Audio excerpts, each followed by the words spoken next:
hard to believe, and it's still so hurting. It's just painful. The whole thing is painful. It's real painful, like the kind of pain you just can't even believe exists.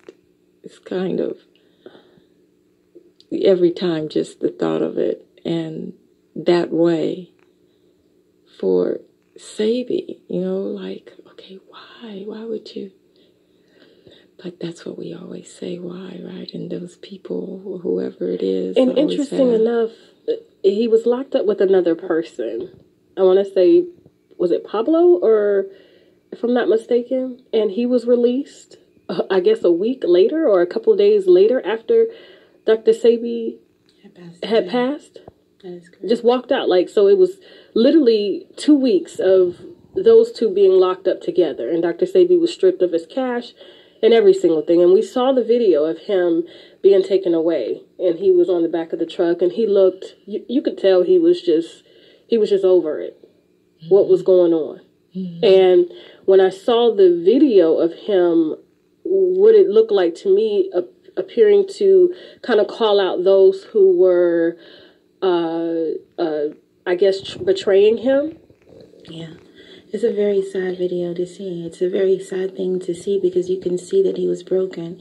You can see that he was hurt, not broken as a man, but his heart was broken because he has a big heart. He's like me. When you're betrayed and you find out someone is doing something behind your back that you have no idea about, that hurts. It hurts and it breaks your heart when you find out that people are doing things against you to prevent you from sharing what you share with the world.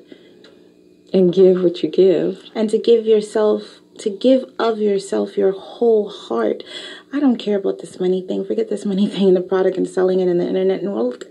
He gave of himself. Mm-hmm. Him. We as his children, we got the short end of the stick because Daddy had to be the one to be out there to push this, to talk about this. We have to understand that.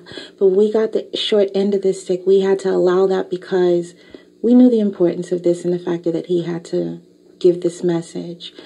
So to sit back and see his hard work, everything he did, everything he worked for, to just turn such a corner for him, we were not part of his chapter at this juncture.